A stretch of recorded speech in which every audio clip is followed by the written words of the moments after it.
Good evening, this is the Oscar expert here with Brother Bro. It's time for early 2022 lead actor predictions. We did actress, we did picture, and we're moving on to best actor. And I gotta say, this looks like a hell of a crowded race at the moment. You know, I mean, we always get contenders that drop off and make it look much thinner, but I think this one could be really competitive till the end. I feel that way actually more about the actress race than the actor race. I feel the same about both, I would say. Yeah. Really? I would say for me, I'm looking at the top 7 and I'm like, I just wish I could fit them all in the top 5. Before we get into this, I do not want to hear any comments. Where's Killers of the Flower Moon? How could you not include Killers of the Flower Moon? Where's Leonardo DiCaprio? It's not coming out this year. It's just not. Okay, the shoot is lasting like 7 months and it just like started. How? Number 1 is Denzel Washington in The Tragedy of Macbeth. You know, with these number 1 slots, it's not that I'm necessarily convinced they're gonna win. It's also just a lot like, I know he's getting nominated. Yeah. I know he's getting nominated. Denzel entering the 3 Oscar winning club is a conversation we had not too long ago with Fences. Yep. And like it could happen. It really could. And it would be deserved. Like, he's one of the best. Just like Frances McDormand, one of the best. It's such a meaty role too. Yeah. Like, oh my God. I mean, you're going to get close-ups of him just monologuing. Like, of course you're going to at least nominate him. It just might be like, oh, like someone's going to win for playing Macbeth. Like, it might, I don't know, like a role that's been done so many times in so many ways. And then we have Will Smith and King Richard. Even though King Richard seems like it might not be like the biggest Best Picture contender, it does seem like Will Smith is going to get a lot of hype for this movie. It seems like the whole point of the movie is just to get Will Smith nominated almost. The studio handling this one definitely wants to like get him the Oscar for this movie.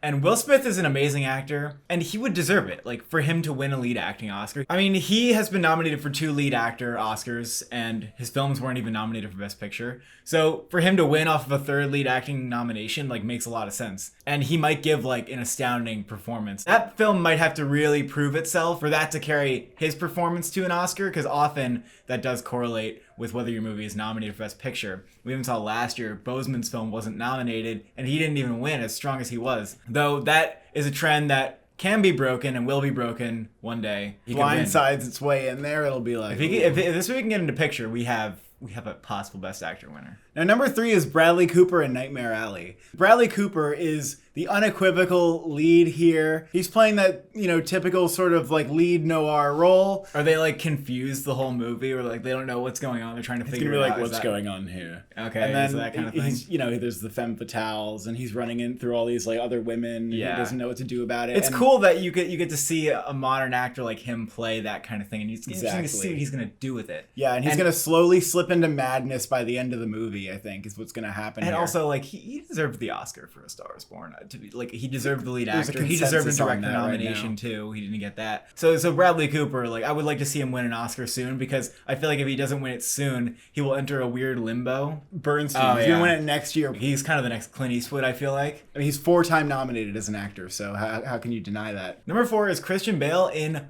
the David O. Russell movie, Canterbury Glass. And all you need to know is David O. Russell movie, Christian Bale's the lead, then, you know, it's just almost like an easy kind of choice. Like, oh, I have to put Christian Bale in my top 5 then, right? I think there's a chance that he's not the lead and John David Washington is the lead. Yeah, but Christian Bale, I know, was on board from the beginning in this project before anybody else. We don't have any plot details. We don't need them. It's David O. Russell and it's Christian Bale. Both times they worked together, Christian Bale was nominated. He's not like becoming Dick Cheney in this film. We don't know what kind of voice he could be doing. So I wonder if this is a more showy role for him or not. Then we have Joaquin Phoenix in Come On, Come On. Joaquin Phoenix is leading the next Mike Mills project. You know, Christopher Plummer won an Oscar for Beginners, we know that. Annette Bening was sort of in the conversation for 20th Century Women. But Joaquin Phoenix just kind of coming off Joker, I feel like he is just so beloved by like his industry peers. He could be like the only nomination for this movie, or maybe it gets like screenplay or something. It seems like it's going to be very critically acclaimed indie drama. Joaquin Phoenix is going to be playing it more low-key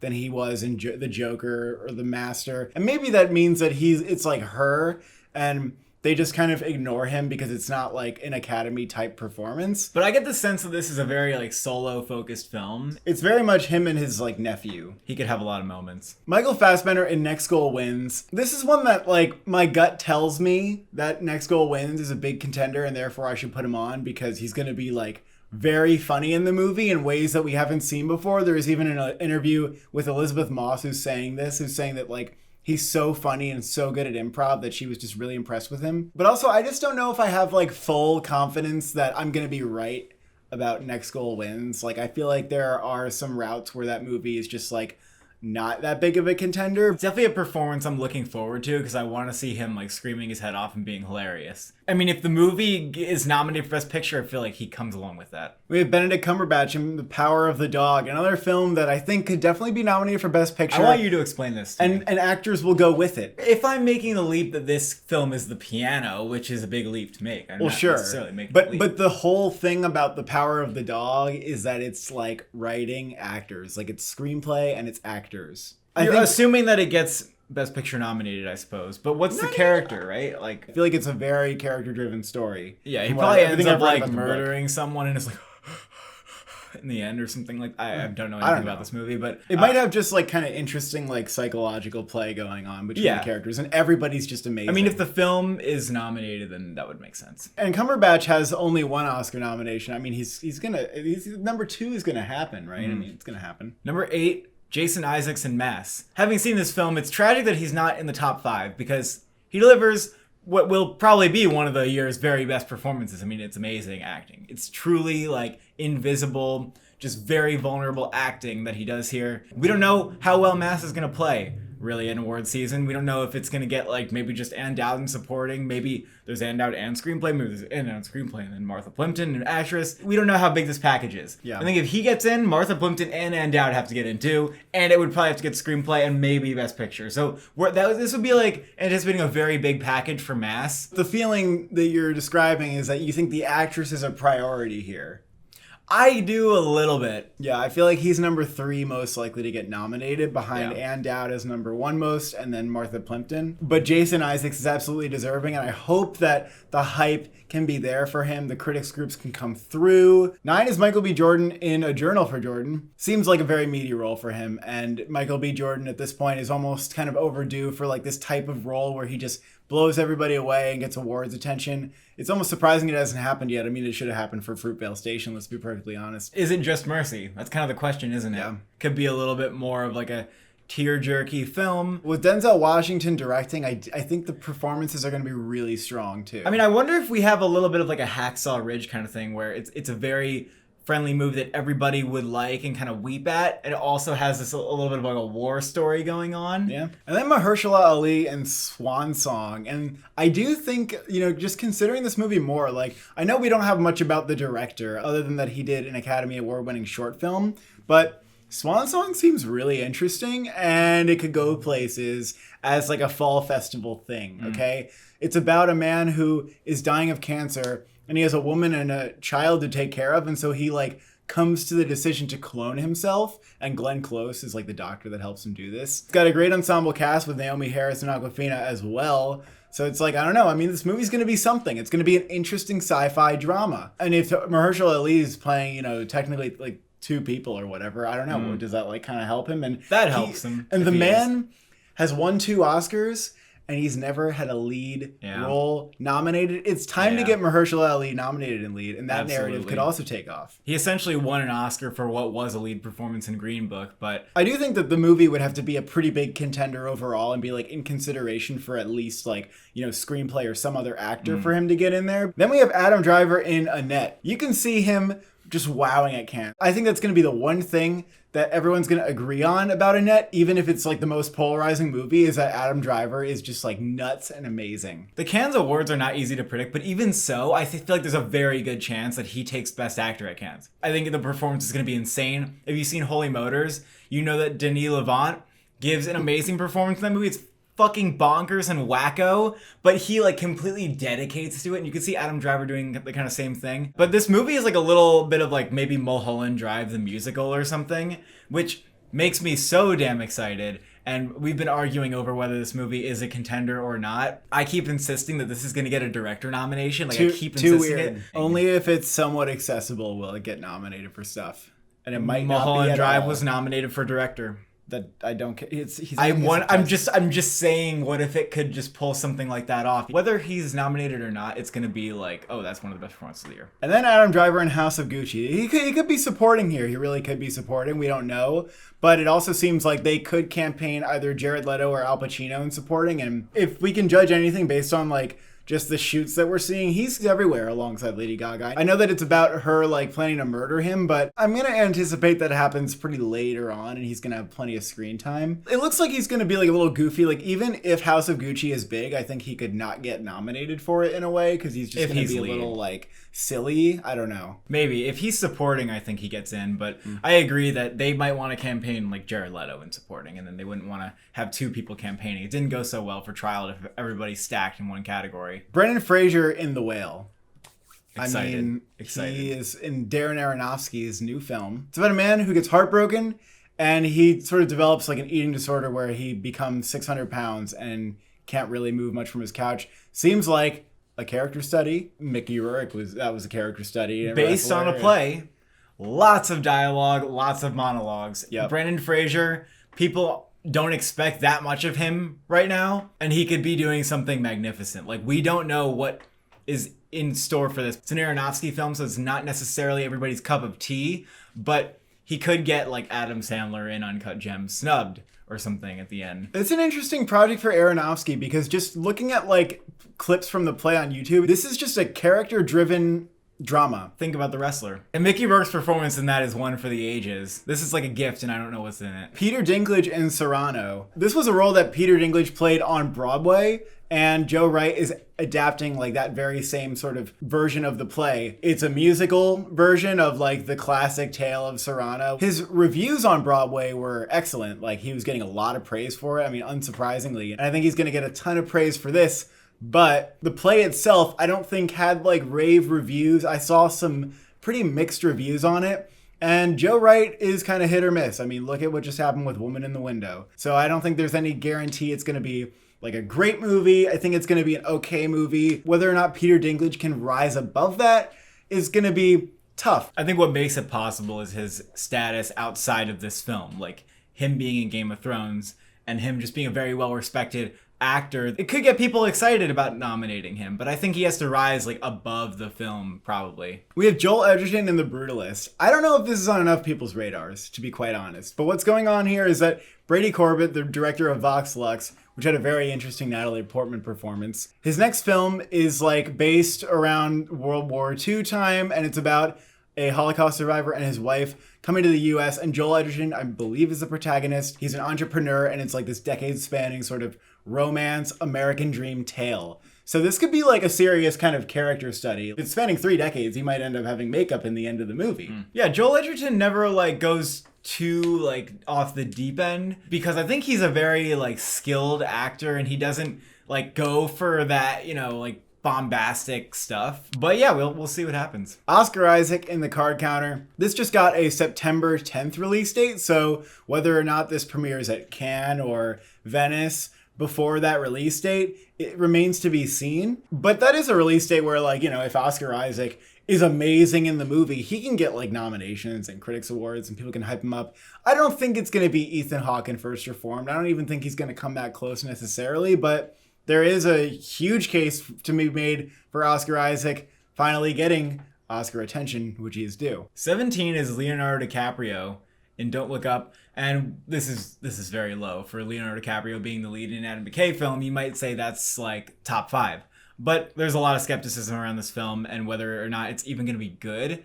I feel like it might be McKay's least acclaimed film, but I still think it's going to have its fans. Even Vice, a movie that wasn't universally acclaimed, had enough fans that it did very well when it came to Oscar nominations. So I wouldn't count it out, but I also feel like this character is going to be a little bit drab compared to like the screaming Leonardo DiCaprio we're used to. He's going to be kind of like a nerdy, shy thing, and I don't know if they're going to go for this lead performance. I feel like it's too easy to knock out for other things. Like, yeah, like what's he doing that we need to nominate him in this movie for? I mean, the movie is about him and Jennifer Lawrence going around trying to warn people that like they're in danger, and then nobody believes them and they go on the next people and they do that. And like, what about that is like, oh, we need to nominate the actors. Like, I think if I mean, he's going to be funny. That's for sure. Javier Bardem in Being the Ricardos. I just don't know. I mean, is Nicole Kidman going to be like so much the centerpiece if there's not that much room? He's playing Probably. Desi Arnaz. I think he's going to have a really big role in the film, and he's Javier Bardem. He's been nominated 3 times. I just don't know. Something about it's like, I don't know if he's going to get there. Yeah. Then we have Clifton Collins Jr. in Jockey. This was the winner of the acting prize at Sundance. Jockey itself is not going to be like an Oscars movie. It's very The Rider-esque in like its cinematography, like very, very The Rider-esque in its cinematography and editing style. But Clifton Collins Jr. does give a performance worthy of Oscar nomination. It's just like, do people know who he is enough? Like, the movie doesn't seem like the kind of thing that's going to take off with audiences or going to like enamor people so much that they hype it up during award season. I feel like he'd have to be someone like Glenn Close for The Wife. And he's not near the status of Glenn Close. He's not like a household name. But he's like really, really good in the movie. And I do hope he gets some critics' attention. 20 is Anthony Ramos in The Heights. And we don't really think this is going to happen. We actually do think In the Heights is going to get nominated for Best Picture. But I don't think Anthony Ramos will go along with that. People don't seem to be like screaming at the top of their lungs, this is like a Best Actor worthy performance. There's people saying Olga Meredith is going to get nominated in supporting, but I'm not hearing that about Anthony Ramos, and I feel like that kind of checks out. Also, Anthony Ramos can't get that Golden Globe nomination anymore that he seemed destined for. Then we have Andrew Garfield for Tick, Tick, Boom, who also will not be getting the Golden Globe nomination he probably would have gotten. He's the lead in a musical, and I think that this could be a pretty meaty role for him. I don't really know what's going to happen with Tick, Tick, Boom. I mean, Lin-Manuel Miranda's directing, and it's like, oh, what? I feel like it could be a misfire, and I don't know why I think that. But he's going to be good. Like, I think he's going to be giving a really interesting performance no matter what. And then there's Andrew Garfield in The Eyes of Tammy Faye. And I do think that this movie is going to be, like, just more about Jessica Chastain. I mean, it's called The Eyes of Tammy Faye. It's going to be secondary to her, even though he's probably going to be giving sort of a transformy performance. Yeah, a lot of you in the comments were saying Jessica Chastain wasn't high enough on the last list. I think we'll take that into consideration, possibly boost her up. I might not have realized, like, maybe that really is this character's study, and she will be crying and doing a lot, and it'll be like a fucking mess, and it'll be, insane performance. Maybe Andrew Garfield is more of like a sidekick to her performance, and maybe that movie is like an actress only kind of thing. Because again, if you get lead actor and lead actress, it's kind of assumed that your movie will be nominated for Best Picture. And like, it didn't happen with Ma Rainey, but Ma Rainey would have gotten in with 10 slots. Cooper Hoffman in the Paul Thomas Anderson Project, which might not be titled Soggy Bottom. It's just sort of like a temporary thing that people are calling it, I think. He is the son of Philip Seymour Hoffman, and he is the protagonist in the film. He's pretty young. He's playing a high school student. So he's pretty young. That's hard to nominate. It's tough to get nominated if you're that young. But I also don't think we can like completely outright dismiss it. And Bradley Cooper is not the lead. I don't want to see people putting Bradley Cooper as the lead for this movie. There's just no evidence for that. But he's going to fit very nicely into supporting, and it won't interfere with his campaign and lead for Nightmare Alley. It's going to be very clean and nice. Also, Cooper Hoffman is playing an actor, so that's kind of interesting, and also I think the role will be funny. Then there's Winston Duke in 9 Days. The movie is getting a July release, so I'm not really expecting a whole lot of awards around the film, even though I think it will develop a really strong following of passionate fans who are saying Winston Duke should be nominated. I would be happy to see him be nominated. I think his performance, especially in the end, is just like phenomenal. And so I think he could get a little critics buzz. I think he could go without like a single nomination, honestly. I think it's totally possible. He'll get something. He didn't get a nomination at the Indie Spirits. That's why I'm saying. He didn't even get. Oh yeah. Yeah, when that happened, you were like thinking maybe that could be where he pops up, and it didn't even happen. That's why I'm saying like maybe he literally doesn't get nominated anywhere. Then Jonathan Majors in The Harder They Fall. Now, in our Best Picture predictions, we were saying that this movie seems, based on the director's style and his other work, that it could just be like sort of this fun action Western movie. The director did like a 50-minute Western, and it was very like Good, the Bad, and the Ugly kind of style, fun whip pans and that sort of thing. And I mean, that's what this movie is probably going to be. There's probably going to be a lot of like fun shootouts, and it's going to have really fun and like charismatic performances, but it's actually really hard to see a lead getting nominated in this movie, I think, because it is such an ensemble. I think there's a chance that we're wrong about The Harder They Fall, and maybe it is like next level in terms of like having a deeper, more developed story than that. Like, I don't know. Then we have Ben Foster and Harry Haft, and I think that the thing with this movie is that it's like done, it's been completed, and like studios don't really want it. Like something's gonna go wrong here. Like honestly. They know it's bad. Yeah, like it might be bad. There's just something stinks about about it. Something's not like working. And even though it's like the most Oscar bait biopic I've ever seen, and Ben Foster is a great actor, and he'll probably be great in the movie even if it's bad, I just don't think it's going to happen. Eddie Redmayne in The Good Nurse, playing a doctor serial killer. The director actually did 2 critically acclaimed foreign films, A Hijacking and A War, and they also wrote The Hunt and Another Round. So it's actually a really interesting filmmaker. It's also the writer of 1917 and Last Night in Soho. So there's some good crew on this movie. I don't know. Then we have Colin Firth in After Yang. After Gang is definitely one of my more anticipated movies of the year. Just because Kogonada is such an interesting filmmaker and he's tackling like a sci-fi drama. I'm really interested to see what kind of concepts he's going to explore here. I think it's going to be a very critically acclaimed film. There's a chance for a movie like this to just be like so beloved that it becomes an Oscar movie. It's not likely, but I guess if it did, Colin Firth could go along with that. He might be really great in it. If the performances in Columbus are any indicator, there could be some really great performances here. Maybe he gets like Indie Spirit. Maybe the movie does really well in Indie Spirits too. Then we have Mohsen Tenabenda for A Hero. This is the new Oscar Ferrati film. I don't think many like people in America have seen this actor's work in other films, but it's just like, you know, Oscar Ferrati films have amazing performances from whoever's in them. And so if this movie's a contender, which is possible, an actor could go with it or something, maybe. And then Tony Servillo in The Hand of God, which is the Paolo Sorrentino film. Seems like a very like kind of heavy character study drama going on here. And this director-actor pairing is very tight and strong. This will probably premiere at Cannes, and we'll see if like he's a competitor for that Best Actor prize. Matt Damon in The Last Duel. And you know what we don't have? We don't have Matt Damon in Stillwater. That trailer actually just came out. And Matt Damon was just like, my daughter. He looked good in the movie, but the movie he's going to be good in the movie. Not an Oscar thing. It was like a slightly more dramatic, less action version of Taken. And it was just like, yeah, you're coming out in July. Like, what is this? It's not an Oscar thing. And Matt Damon's great. Like, even in 4v Ferrari, like, he had a really great moment in that movie, but there was just not really a chance of him getting nominated. He did get nominated for The Martian, though. And that was not something I would have seen necessarily coming. Get nominated for playing, like, a guy who goes to space and is just like, yeah, I'm good with my hands. And those are our Best Actor predictions for 2022. If we get 3 out of 5 of these, that's, like, very, very That's a damn good huge for- win. for- That's a huge win. I'm expecting 2 out of 5. It's so hard to believe, though, if you look at the top 5 and you're like, they're going to snub 3 of these. Like, 3 of these are going to not make it. Like, what's going to happen? I think we have a pretty good chance of getting 3. Well, that's what we always think, though. Thank you for watching. Thank you for subscribing. Are you overdue for an acting nomination?